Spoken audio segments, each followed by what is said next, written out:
Borg are the ultimate villains. They're absolutely without love, they've got no fellow feeling, and their model of oneness, well, anyone who gets absorbed into that becomes a half-alive worker bee, a drone. Plato argued that the visible material universe manifested in order for consciousness to express itself. What can we do with this knowledge? What practical difference does any of this make?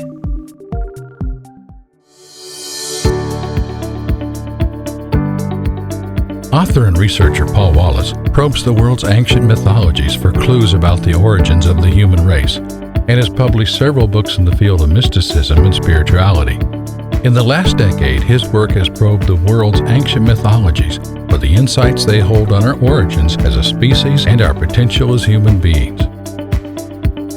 Paul's work in church ministry has included training pastors in the interpretation of biblical text, working as a troubleshooter for communities of faith, and serving as an archdeacon in the Anglican Church in Australia.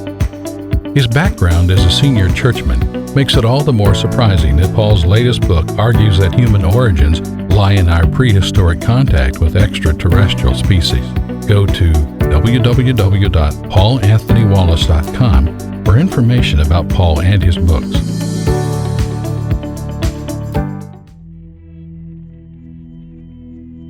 What holds the universe together? What is our place and purpose within it?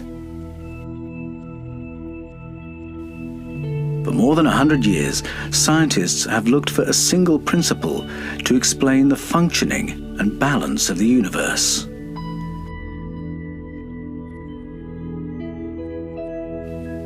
Quantum research points to an astonishing conclusion. That principle is consciousness.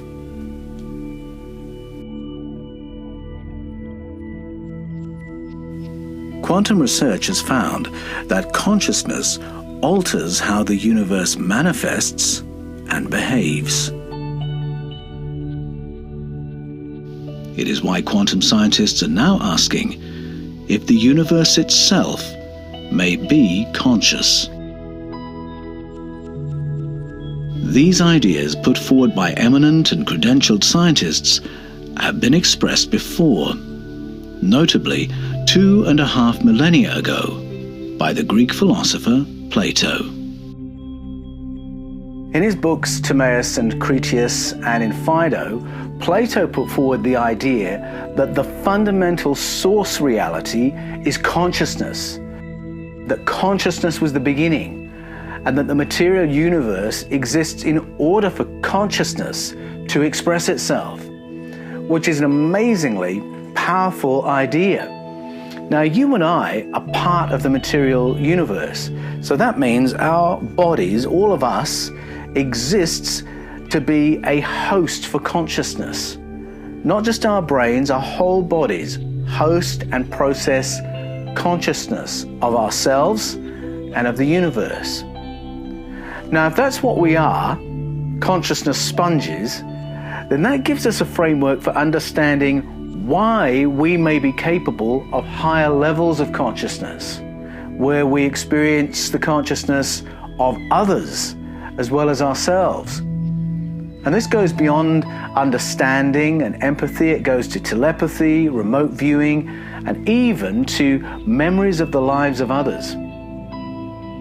Quantum theory, string theory, unified field theory, all these scientific fields with data to support them are showing the connectedness of everything. And they're giving us scientific frameworks for understanding how you and I might be connected at a more profound level than we have ever imagined before. But what is the purpose or meaning of that connection? In 1988, Maurice Hurley created a new arch-enemy for the universe of Star Trek. The enemy was called the Borg. The Borg is a race which operates like a hive of ants, workers united in slave-like function by a singular hive mind. Their goal? to absorb all other civilizations, absorbing their bodies into Borg machinery to create more semi-conscious drones for the hive mind. Growth of Borg oneness means obliteration of all neighboring cultures. In the Borg, Maurice Hurley gave the Star Trek canon a really powerful metaphor, because now in the Star Trek universe you've got two models of oneness. On the one hand you've got the Borg, and their model is all about domination and control. They obliterate the happiness of any individual that comes into it. Any individual just becomes a drone for the corporate hive mind. They become worker bees. And then the other model of oneness is the United Federation of Planets, a peer-to-peer confederation. It's a family of species, with each one being enriched by the differentness of the other. And you see it modeled on the bridge of the Enterprise, with different species working together, each bringing their own contribution. The Borg and the Federation of Planets, two different models of oneness. It's darkness versus light. It's control versus freedom. It's power versus love. And that struggle creates the drama for all the stories in the Star Trek universe. But it's a struggle, that dichotomy between those two models of oneness.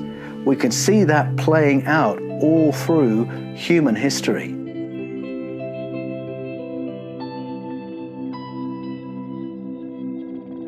It seems to me the question that these struggles are asking of us is, can we as a species do oneness wherein each one benefits from the other's difference? Or is it, join us and we will make you like us, otherwise your existence is irrelevant to us? Can we as humanity do oneness so that each one benefits from the other's differences? The Borg is every school you've ever attended, every institution you've ever served, every employer you've ever labored for, every church you've ever belonged to, at their worst. But if you think about our happy experiences of all those things, I reckon what you're thinking of is that other kind of oneness, that Federation of Planets kind of oneness, where we're actually enjoying being together and enjoying each other's contributions, enjoying each other's differentness. A brief look at human history tells us there's a real struggle between those two kinds of oneness, between darkness and light, control and freedom, power and love. But despite all the world's struggles, that vision of oneness and togetherness in love remains a powerful, powerful inspiration. Why is that? What are human beings that this vision of one love inspires us so greatly? Plato argues that in the beginning there was consciousness, one single universal field of consciousness, and it's perfect unity, perfect love. And in the beginning, each one of us was a part, an aspect of that love and consciousness. And then we individuate as beings. We incarnate, for instance, as individual human beings. And then we seem to live this life wrestling with, can we be in one love as a species of separate individuals? Can we learn love in a collective way? And then after this life, we return to that universal cosmic oneness we knew before. What I find curious is that is exactly how Jesus described his own life in the Gospels. John's Gospel says that Jesus was the Word, and the Gospel begins saying, in the beginning was the Word, and the Word was with God, and the Word was God. He was with God in the beginning. And then the Word became human and lived among us full of grace and truth. Then later in the Gospel, just before his execution, Jesus prays to the Creator, whom he calls Father. And he says, "Father, glorify me in your presence with the glory I had with you before the world began." And then he speaks of those following him, and he says this, "May they be one as we are one, them in me and I in you. May they be one as we are one. Let them be where I am and see the glory you gave me, because you loved me before the creation of the world. And now I am coming to you." In these words from the New Testament, Jesus understands himself in the way Plato describes all of us. Could it be that Jesus' story about himself is really the story of all of us? Could it be that oneness, freedom, and love are important to us as human beings because that is where we came from?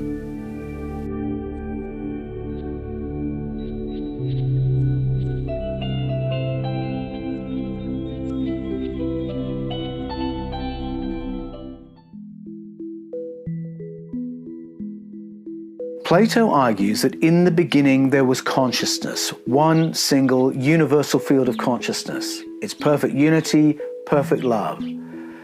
The visible material universe manifested, he said, in order for that consciousness to express itself. Now, what does that mean in material terms?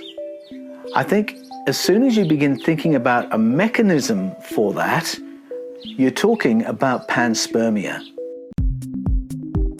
Panspermia is a scientific theory which proposes that the genetic coding for conscious intelligent life was deliberately disseminated throughout the cosmos.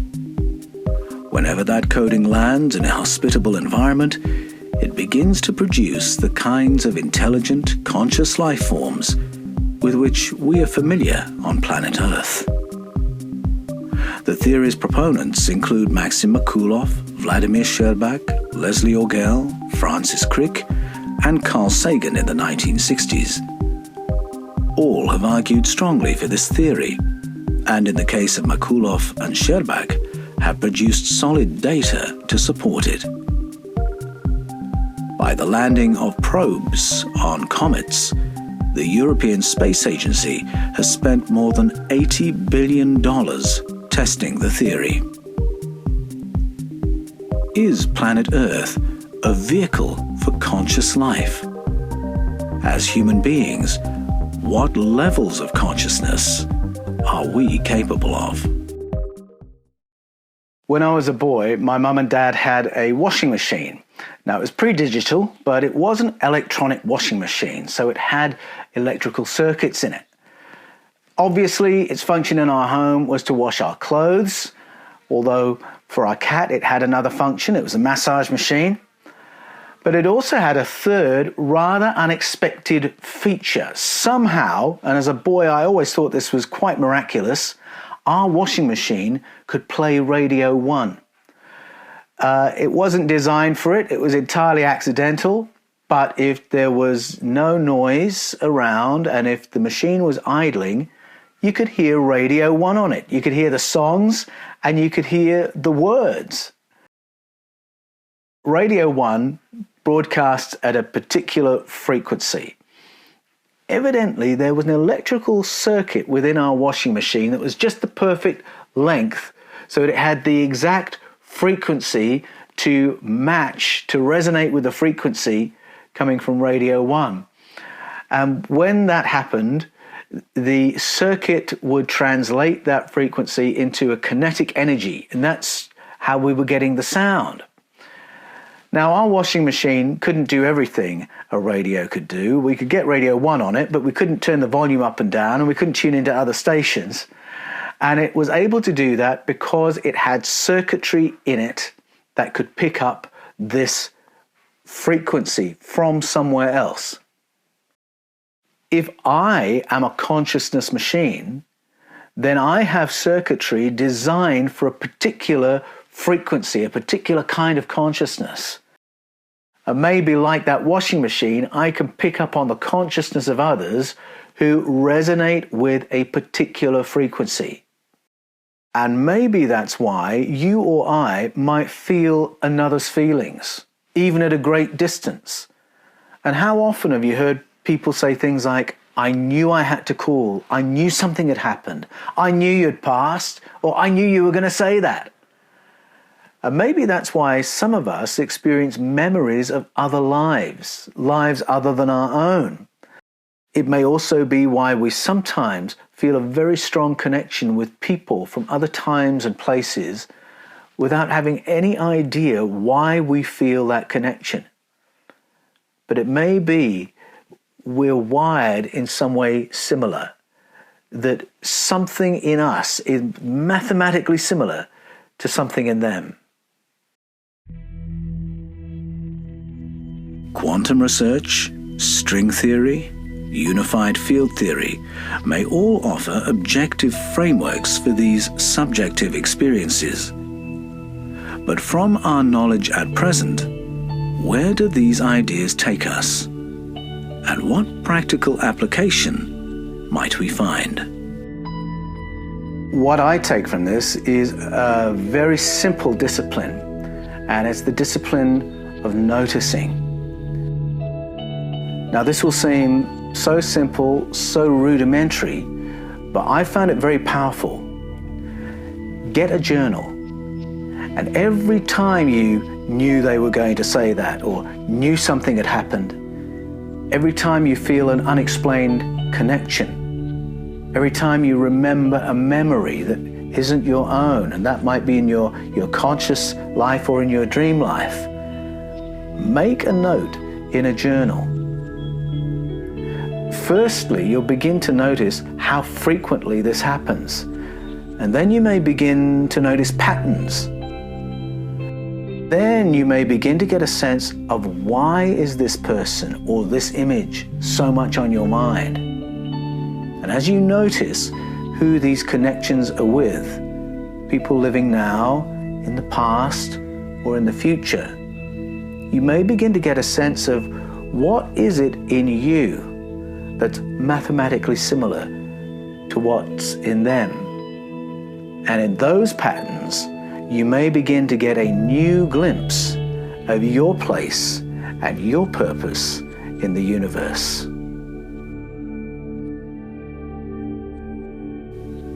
Thank you for watching the Paul Wallis channel. You can find more Paul Wallis documentaries on this channel and on the Fifth Kind TV. Remember to subscribe and click on the bell for notifications so that you'll never miss when a new video is posted on the Paul Wallis channel. See you next time.